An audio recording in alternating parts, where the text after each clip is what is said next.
Hello everyone, most welcome. तो आज से हम सभी हमारा जो अकाउंट्स है उसका पहले रिवीजन स्टार्ट करने वाले हैं।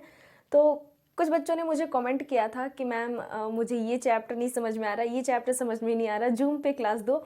तो देखो बच्चों, अगर आपको कोई भी सवाल पूछना है या कोई आपका डाउट है तो आप टेलीग्राम चैनल का लिंक मैं इस वीडियो के नीचे डाल रही हूँ, ठीक है। ये एकदम न्यू चैनल है हमारा, तो आप उसमें ज्वाइन हो सकते हो एंड आप उसमें पूछ सकते हो, okay.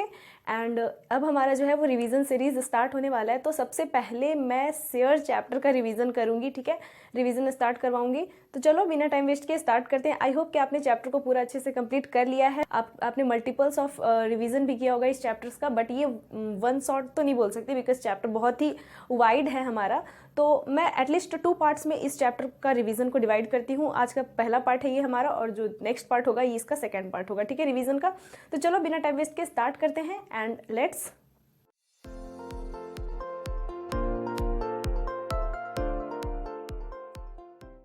So first of all देखो, आज की क्लास में जो हम रिवीजन करने वाले हैं ये हमारा शेयर चैप्टर, ठीक है।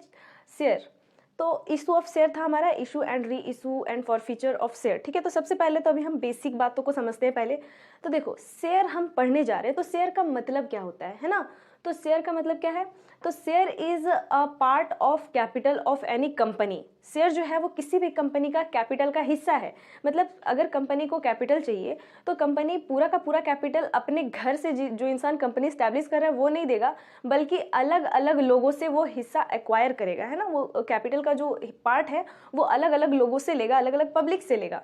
तो जो पब्लिक जो लेंगे वो पूरा कैपिटल तो नहीं लेगा। जैसे कि मान लो कि 10 रुपये कैपिटल है तो दो रुपए करके लेगा ना। वैसे 10 रुपये होता नहीं है, बस एग्जांपल बता रही हूँ, छोटा सा अमाउंट इसलिए ले रही हूँ ताकि आप सभी को समझ में आए, ओके।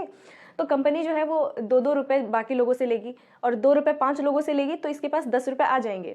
तो 10 रुपये का जो 2 रुपये करके शेयर बना, हिस्सा बना, ठीक है, शेयर नहीं बोलूंगी मैं अभी, हिस्सा बोलूंगी, ठीक है। जो यहाँ पे 2 रुपये करके पार्ट बना, यही तो है शेयर, ओके। तो बेसिकली शेयर क्या है? किसी भी कंपनी का कैपिटल का टुकड़ा, ठीक है, टुकड़ा है किसी भी कंपनी के कैपिटल का, यही है आपका शेयर। अब यहाँ पे एक वर्ड आ रहा है कंपनी। तो ये कंपनी मतलब क्या होता है? तो देखो, company is a authorised body. Company is an authorised body जो कि वेरियस बिजनेसेस में डील करती है, ओके। कंपनी जो है, कंपनी और कंपनी का जो ऑनर होता है, मतलब जो कंपनी, ऑनर कौन होता है? बेसिकली शेयर होल्डर्स ही ऑनर होते हैं, ये मैंने कई बार आपको बताया है। कंपनी क्या होता है? तो कंपनी को देखो एक आर्टिफिशियल पर्सन भी हम बोलते हैं, ठीक है। कंपनी को क्या बोलते हैं? Artificial person. एंड ये आर्टिफिशियल पर्सन क्यों बोला जाता है?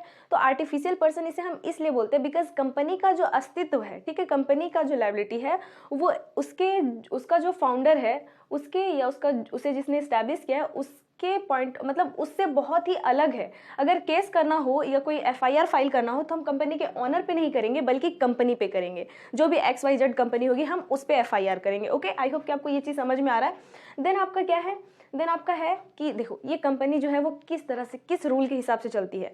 तो ये कंपनी हमारी कंपनीज एक्ट 2013 से चलती है, ठीक है, कंपनीज एक्ट 2013, ओके।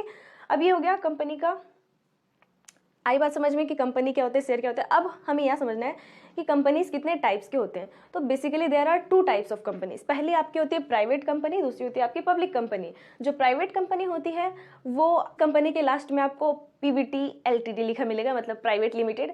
एंड जो पब्लिक कंपनी है वो तो पब्लिक कंपनीज है ही, ठीक है, उसके नाम के आगे आपको प्राइवेट लिमिटेड लिखा हुआ नहीं मिलेगा, ओके। तो बेसिकली 2 तरह की कंपनियों को हम अभी समझ रहे हैं बिकॉज ये शॉर्ट क्लास है, लॉन्ग क्लास तो हमारा है नहीं जो एक एक करके मैं डील करूंगी। तो ओवरऑल जो ऊपर ऊपर से है वो सारे मैं आपको बता रही हूँ, ओके। उसके बाद आपका है शेयर होल्डर्स। अब देखो शेयर होल्डर्स कौन होते हैं, मैंने छोटा छोटा पॉइंट बना लिया है, मैं उसे ही देख रही हूँ बार बार कि कौन कौन सा टॉपिक मुझे बताना है। तो नेक्स्ट टॉपिक जो है हमारा वो है शेयर होल्डर्स। तो देखो शेयर होल्डर्स क्या होते हैं? तो मैंने आपको बोला कि अगर 10 रुपए का कैपिटल है तो ये 2 के पार्ट में डिवाइडेड है, 2 है ना, 2 रुपीज में। लेकिन यहाँ पे आपको समझना क्या है कि ये 2 रुपीज जो हैं वो कहाँ से आ रहे हैं भाई? तो इसे तो अपने आप तो नहीं आ रहे ना, इसे तो कोई ना कोई तो दे ही रहे होंगे। तो जो पर्सन ये 2 रुपए करके दे रहे हैं वही है शेयर होल्डर्स, ठीक है। अब कंपनी जो है वो 2 तरह के शेयर्स इशू करती है, ठीक है। पहला शेयर जो उनका होता है वो होता है इक्विटी शेयर्स, एंड जो दूसरा होता है वो होता है preference shares. Equity shares and preference shares 2 अलग अलग शेयर्स हैं। प्रेफरेंस शेयर्स का मतलब होता है पूर्वाधिकार अंश, ठीक है, पूर्वाधिकार। देखो इनके नाम से ही पता चल रहा है, प्रेफरेंस मतलब इन्हें जो है ना वो शेयर कंपनी देखो कंपनी अगर अलग अलग लोगों से कैपिटल के लिए पैसा ले रही है, हिस्सा ले रही है, तो क्या वो उसे प्रॉफिट नहीं देगी? देगी ना। कंपनी ऑब्वियसली जिन लोगों से जो कैपिटल लगाते हैं कहीं भी किसी भी बिजनेस में, वो ऑनर होते हैं। तो क्योंकि ये लोग जो है वो 2-2 रुपए भी या 1-1 रुपया भी कैपिटल लगा रहे हैं किसी कंपनी में, तो ये ऑनर हैं, ये सभी ऑनर हैं कंपनी के, इसीलिए शेयर होल्डर्स को कंपनी के ऑनर भी बोले जाते हैं। आई बात समझ में? अब देखो प्रेफरेंस और इक्विटी की बात चल रही थी ना, तो preference share holder preference shares खरीदते हैं उन्हें हम प्रेफरेंस शेयर होल्डर्स बोलते हैं, और जो इक्विटी शेयर्स खरीदते हैं उन्हें हम इक्विटी शेयर होल्डर्स बोलते हैं। प्रेफरेंस शेयर होल्डर्स को जो है वो कंपनी या तो प्रॉफिट में हो या लॉस में हो, इससे कोई मायने नहीं रखता, उन्हें डिविडेंड देना ही देना होगा, और वो भी इक्विटी शेयर होल्डर से पहले, समझे? प्रेफरेंस शेयर होल्डर्स को वोटिंग राइट नहीं होता है, और ना ही वे कंपनी के किसी भी इंटरनल कार्य में पार्टिसिपेट कर सकते हैं, मीटिंग वगैरह में नहीं जाते। लेकिन इक्विटी शेयर होल्डर्स जो होते हैं वो कंपनी के ऑनर माने जाते हैं, और इक्विटी शेयर होल्डर्स को वोटिंग राइट्स भी होते हैं, एंड ये कंपनीज के मीटिंग वगैरह भी अटेंड करते हैं। आई होप कि मैं आपको समझा पा रही हूँ, ठीक है? शॉर्ट सा क्लास है तो ऐसे ही समझो भी धीरे धीरे, ठीक है? उसके बाद आपका है बेसिक जर्नल एंट्रीज। तो बेसिक जर्नल एंट्रीज को मैं अभी क्वेश्चन के साथ बताऊंगी, ठीक है? डोंट वरी, ये मत सोचना कि नहीं बताऊंगी, बिल्कुल बताऊंगी, वेट। उसके बाद है आपका शेयर कैपिटल ऑफ कंपनी, ठीक है? मतलब कंपनी का कैपिटल। अब देखो बच्चों, कैपिटल जो है ना वो कंपनी 5 तरह की है, ठीक है? कंपनी की पहला जो है दैट इज एक authorise share capital, second one is issued share capital, and third one is subscribed share capital, and fourth one is called up, and fifth one is paid up। अब देखो ये authorise share capital क्या है?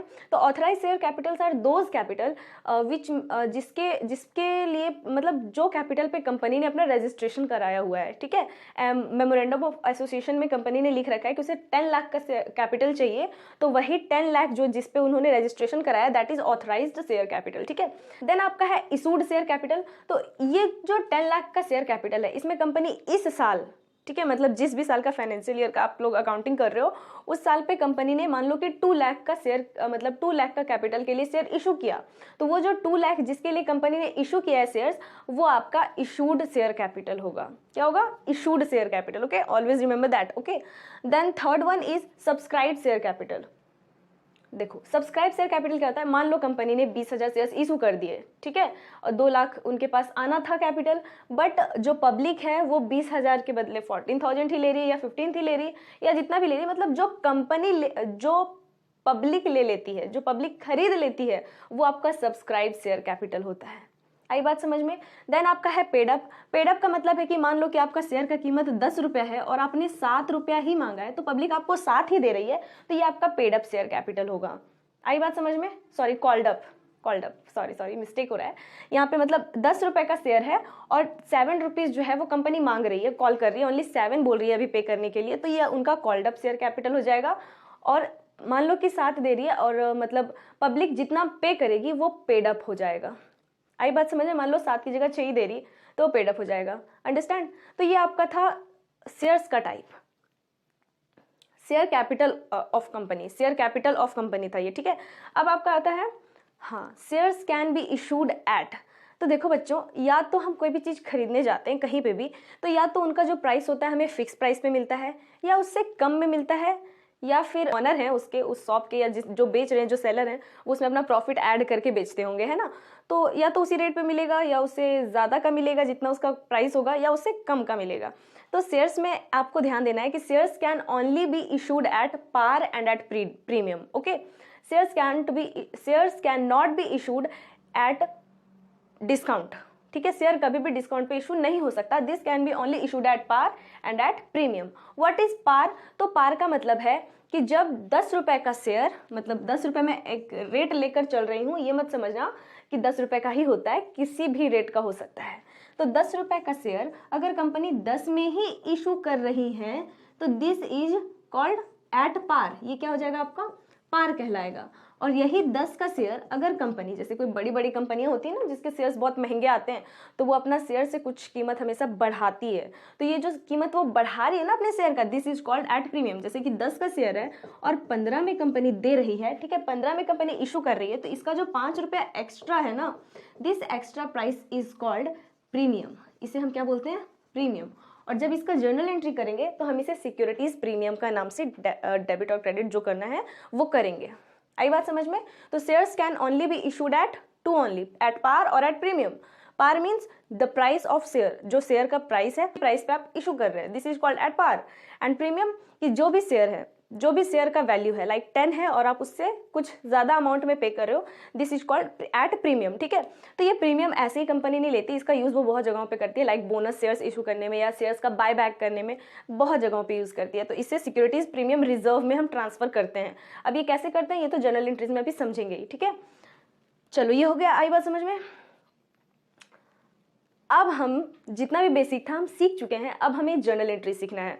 तो देखो journal entry सीखने से पहले मैंने आपको बताया था कि हमारी जो कंपनियां हैं वो शेयर को तीन किस्तों में इशू करती है, 3 तरीकों में, मतलब ठीक है, मतलब 3 तरीके में पैसे लेती है। जो पहला होता है इशू, जो होता है, जो भी प्रोस्पेक्टस इशू करती है, वो आपका पहला एप्लीकेशन इशू करती है। क्या करती है? एप्लीकेशन। तो जो पहली बार कस्टमर्स या पब्लिक जो है वो परचेस करते हैं, तो पहली बार जो पैसा देते हैं वो आपका एप्लीकेशन हो जाता है, ठीक है। एप्लीकेशन जैसे ही उन्होंने परचेस किया तो परचेस करने के साथ ही पैसा भेज देते हैं, तो ये पैसा तुरंत जब पब्लिक परचेस करते हैं उसी समय आ जाता है, तो ये एक एप्लीकेशन होता है। एप्लीकेशन के बाद आपका होता है अलॉटमेंट, ठीक है। एंड अलॉटमेंट के बाद आपका होता है कॉल्स, ठीक है। तो मेनली 3 तरीकों से पैसे आते हैं, ठीक है, मतलब 3 बार। पहला तो अलॉटमेंट पे, जब पब्लिक जो है वो परचेस करेगी शेयर उसी टाइम पे, देन है आपका अलॉटमेंट, और उसके बाद है कॉल्स। अब कॉल्स में देखो पहला जो है वो एप्लीकेशन होगा, उसके बाद अलॉटमेंट होगा, और कॉल्स में आपका पार्ट कैटेगरी डिवाइस हो सकता है। फर्स्ट कॉल आप बोल सकते हो, सेकेंड कॉल बोल सकते हो। अगर फर्स्ट ही कॉल है तो फर्स्ट एंड फाइनल लगा दोगे जब भी एंट्री करोगे, सेकेंड ही कॉल तक है तो फिर सेकेंड एंड फाइनल लगाओगे, और मान लो थर्ड है तो थर्ड एंड फाइनल कॉल लिखोगे। आई बात समझ में? तो इस तरीके से आपको करना होगा जर्नल एंट्रीज। आई होप कि आपको लर्न है, सारा याद है, ठीक है। तो याद करो, इसी तरह से होता है, ठीक है। अब वहीं अगर कहीं पे प्रीमियम हो गया तो क्या करोगे, तो अभी समझेंगे ना, अभी तो समझेंगे, टेंशन नहीं लेना। तो देखो अभी ना हम एक छोटा सा क्वेश्चन को बनाते हैं ताकि हमारा ये जो है ना सिक्योरिटीज प्रीमियम वगैरह भी बहुत ही अच्छे से समझ में आ जाए। चलो सिक्योरिटीज प्रीमियम को समझाने के साथ साथ पहले ना हम कॉल्स इन एरियर और कॉल्स इन एडवांस को भी थोड़ा सा देख लेते हैं। तो देखो क्या होता है ना कि जैसे मान लो कि कोई कंपनी है x limited and issued 20,000 shares, okay, जिसमें से पब्लिक ने परचेस कर लिया सारा, परचेज ऑल, ठीक है, सारे शेयर्स जो है वो पब्लिक ने परचेस कर लिया। वन शेयर होल्डर, एक शेयर होल्डर जिसके पास 200 शेयर्स थे,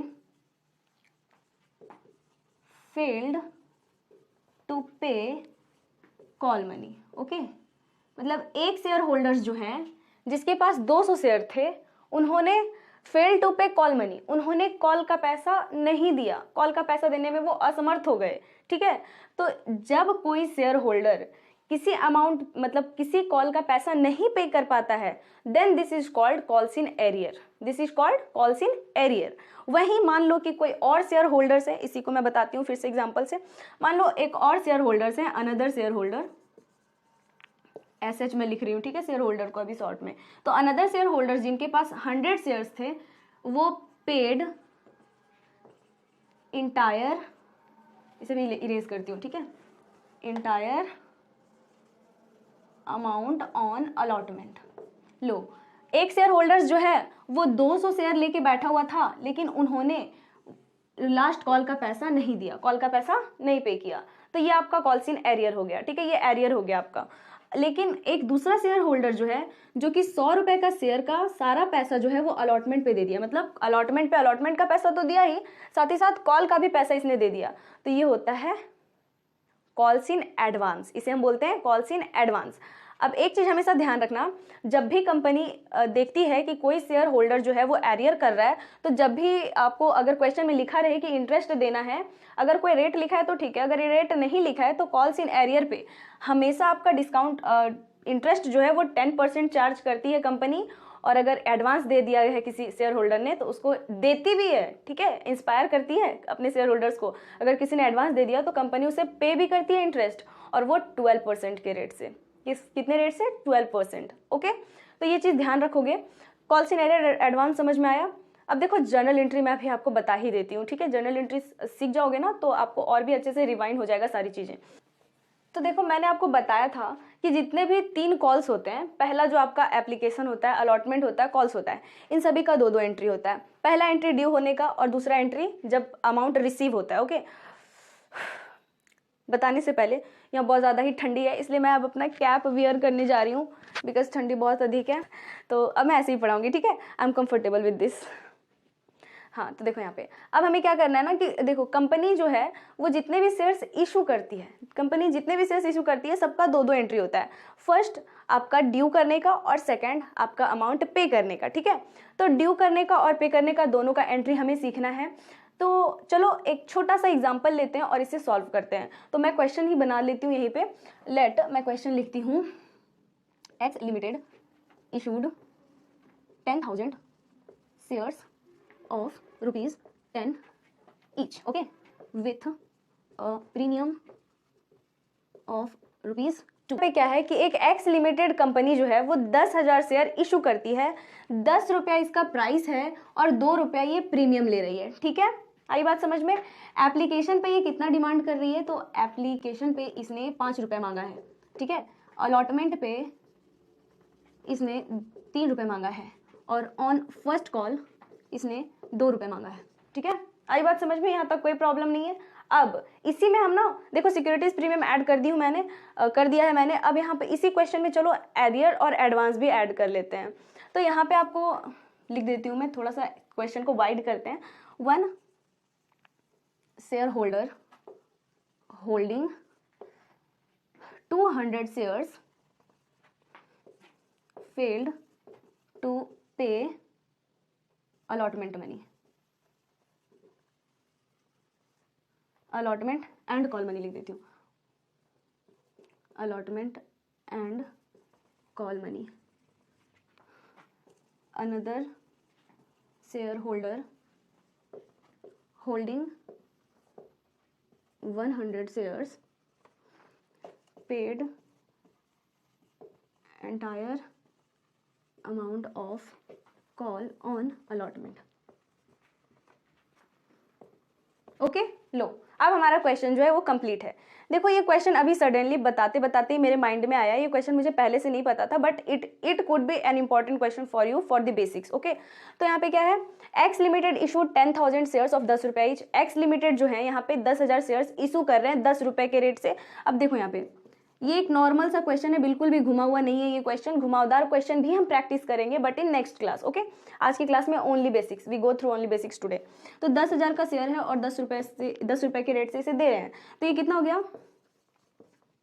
1 लाख। मतलब कंपनी को कितना कैपिटल चाहिए 1 लाख रुपीज, जिसमें से कंपनी जो है वो एप्लीकेशन पे 5 रुपये मांग रही है, अलॉटमेंट पे 3 रुपये मांग रही है और ऑन कॉल 2 रुपये मांग रही है। कहीं पे लिखा है क्या कि किसमें उसने प्रीमियम मांगा है? तो प्रीमियम किसी पे भी मांगा जा सकता है, अलॉटमेंट एप्लीकेशन पे भी मांगा जा सकता है, अलॉटमेंट पे भी मांगा जा सकता है या फिर कॉल पे भी मांगा जा सकता है ना।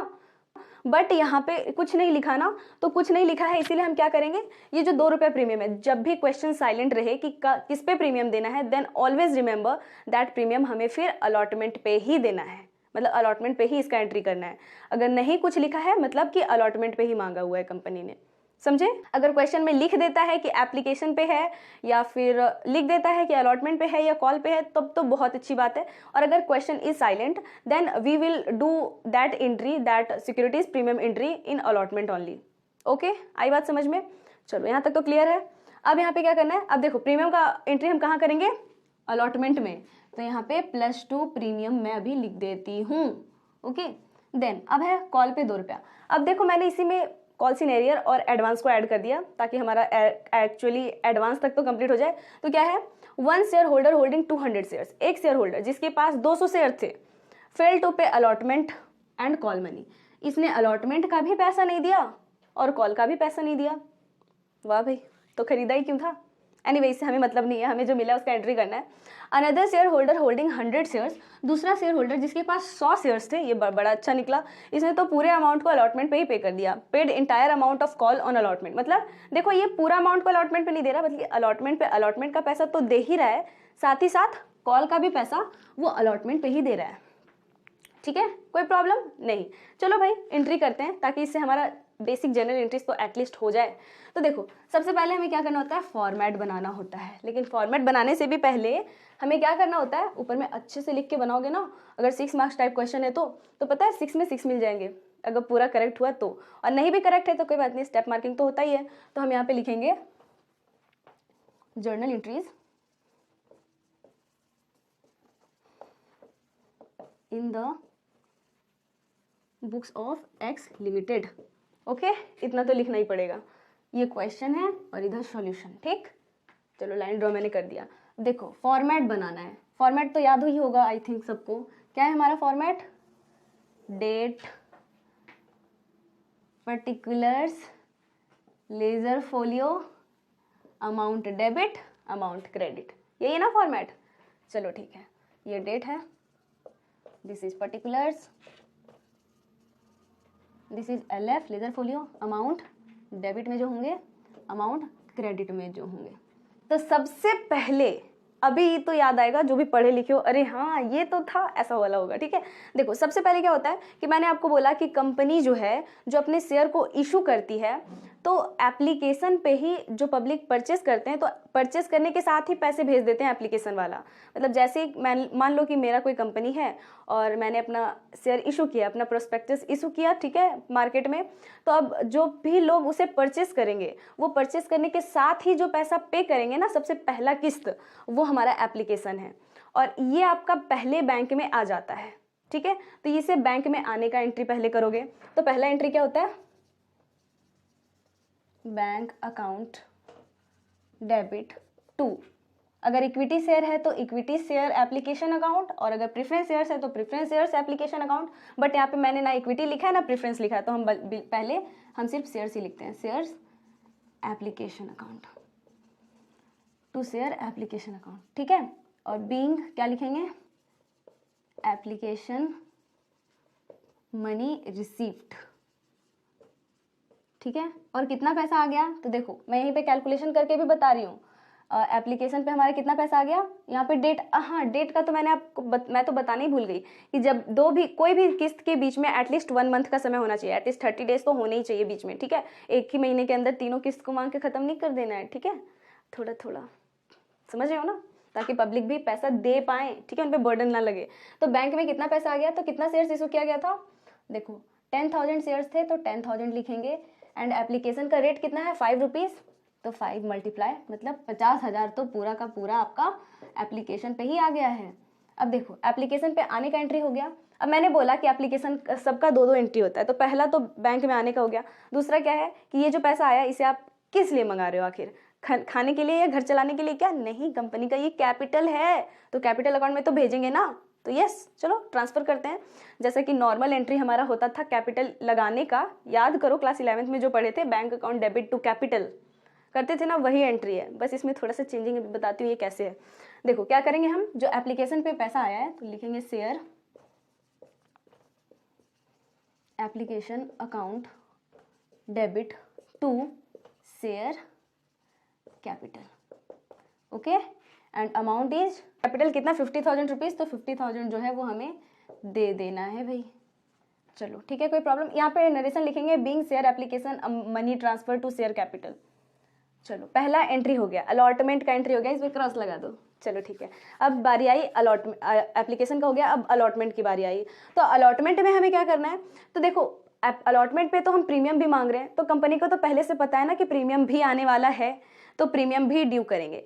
लेकिन यहाँ ध्यान रखना, यहाँ पे पहले बैंक किए हैं इसलिए क्योंकि इसमें पैसा आपने ड्यू नहीं किया, आपने जैसे ही इशू किया, पब्लिक परचेज किया, आपके पास पैसा आ गया। जब आपके पास पैसा आया तो आपको पता चला कि अच्छा एप्लीकेशन का पैसा आ गया, परचेज पब्लिक ने परचेज कर लिया, इसीलिए यहाँ पे बैंक अकाउंट पहले, बैंक का एंट्री हम पहले किए हैं रिसीव करने का।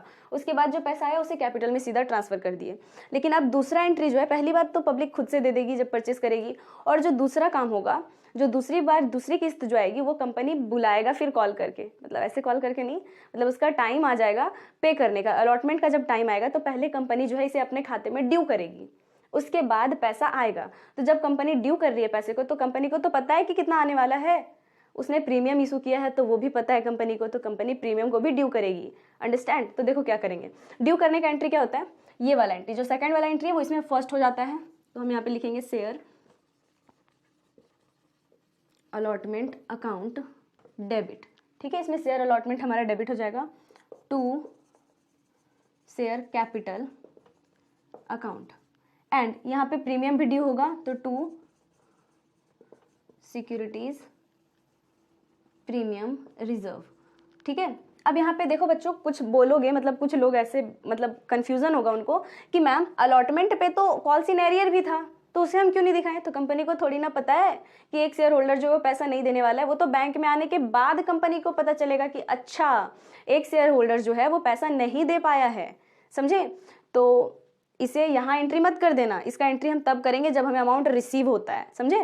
तो यहाँ पे हम क्या लिखेंगे, शेयर अलॉटमेंट का पैसा कितना आ रहा है, तो देखो 10,000 शेयर है, अलॉटमेंट का पूरा प्राइस 3 है और प्लस 2 प्रीमियम है तो 5, ठीक है।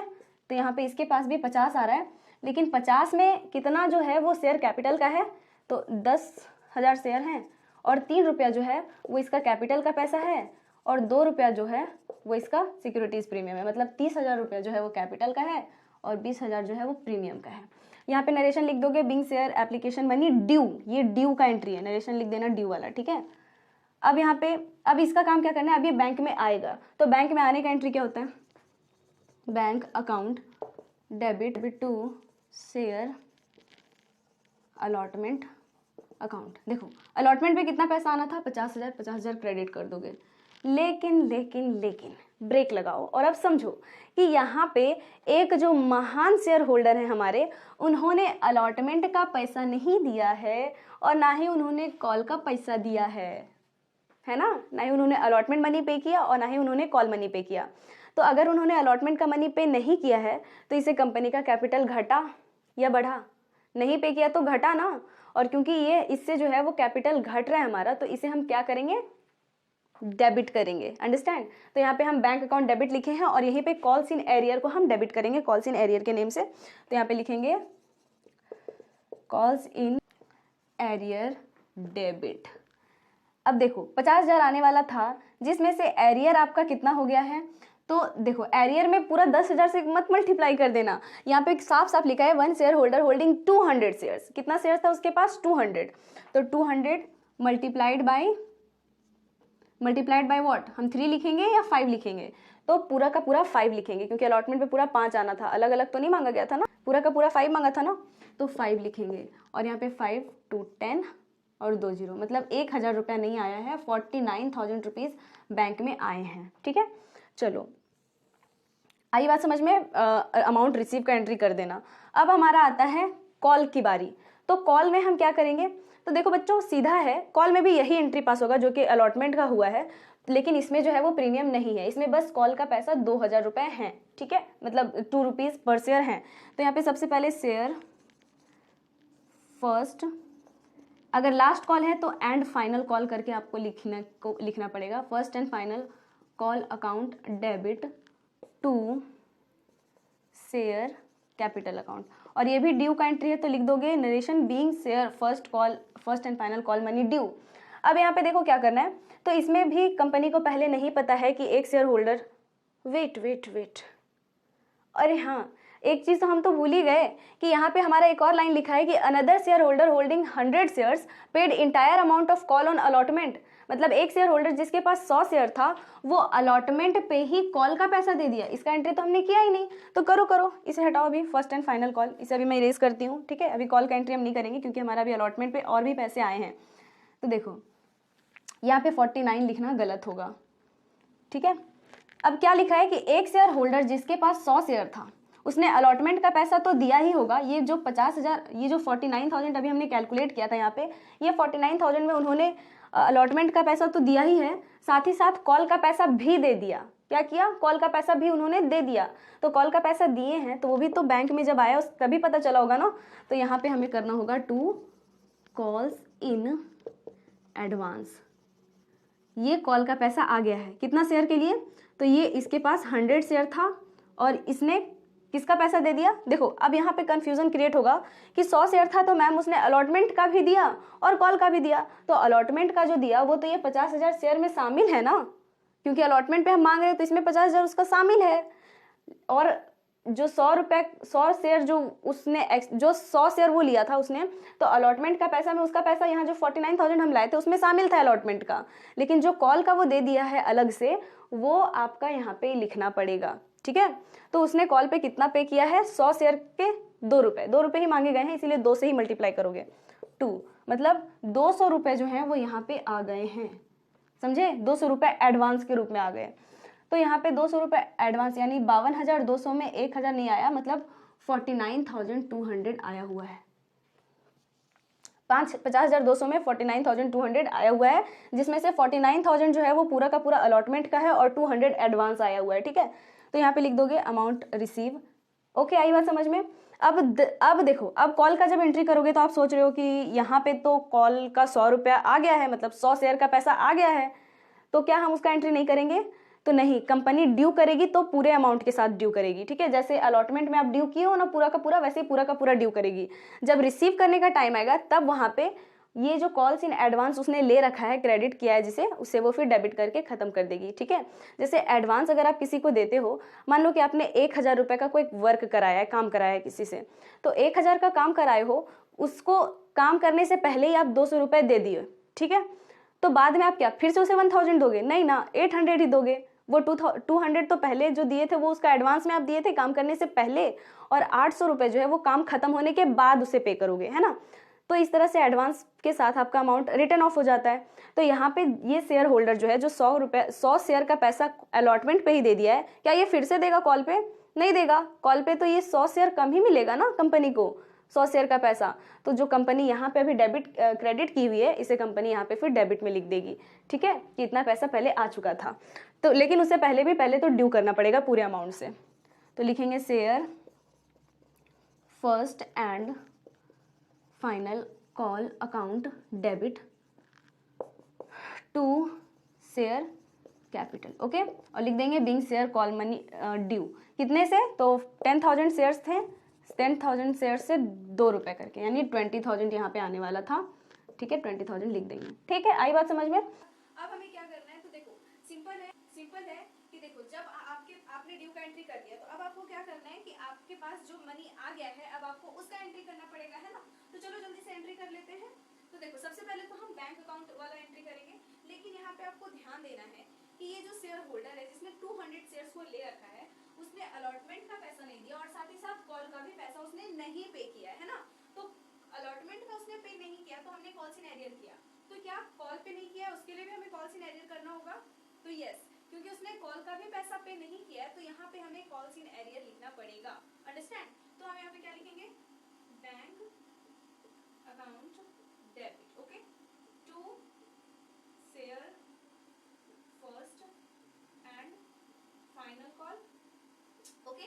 एंड अब देखो यहाँ पे, क्योंकि यहाँ पे जो एडवांस आपको आ गया है, ठीक है, तो ये एडवांस अब आपका दोबारा नहीं आने वाला। यहाँ पे एडवांस जो है वो जिसे आपने क्रेडिट किया था उसे खत्म करने के लिए यहाँ पे आपको डेबिट करना पड़ेगा, ठीक है। तो लिखोगे कॉल्स इन एडवांस डेबिट, और एडवांस में आपका कितना आ गया था 200, मतलब कि 200 अब कम आने वाला है, ठीक है। ये बात तो समझ में आ गई। और अब यहाँ पे क्या है कि एक एरियर भी हो रखा है, मतलब 200 रुपए वाला शेयर होल्डर जो अलॉटमेंट का पैसा नहीं दिया था उसने कॉल का भी पैसा नहीं दिया, तो इस एरियर को भी आपको डेबिट करना पड़ेगा। तो इसे भी लिखोगे calls in arrear account debit. Arrear कितने का हो गया, तो देखो 200 शेयर्स पे कॉल का कीमत कितना था, देखो 2 रुपीज, तो 200 शेयर्स पे 2 रुपीज जो है वो नहीं आए, मतलब 400 रुपीज जो है वो नहीं आए। अब देखो यहाँ पे क्या था कि शेयर फाइनल कॉल में अमाउंट कितना आना था 20,000 रुपीज, तो 20,000 क्रेडिट में लिख दोगे, जिसमें से 400 रुपीज का एरियर हो गया और 200 पहले से आ गया था, है ना, मतलब 19,800 आना था, जिसमें से 400 का एरियर है, ठीक है। 19,000 देखो यहाँ पे मैंने कैसे लिखा है, 20,000 में ये 200 और 400 को माइनस कर दोगे, ठीक है। तो 400 माइनस करेंगे तो 19,600 होगा, और 200 और माइनस करेंगे तो 19,400 रुपीज बैंक में इसका मतलब आया है। 2 तो पहले आ चुका था और 4 का एरियर हो गया, समझे। और यहाँ पे अमाउंट क्या लिखेंगे, being share call account call money received. आई बात समझ में। तो यहीं पे हमारा आज का क्लास समाप्त होता है। आई होप कि मैंने आपको इसका कुछ बेसिक जितना भी इम्पोर्टेंट था हमने कर लिया। एंड अब जो नेक्स्ट क्लास है इसमें हम इससे थोड़ा सा हायर और एडवांस लेवल का क्वेश्चंस को समझेंगे। टिल देन आप इस चैनल के साथ बने रहना, ठीक है। एंड हाँ, अच्छे से रिवीजन करना। तो तब तक के लिए bye bye, have a good day and stay happy, stay healthy.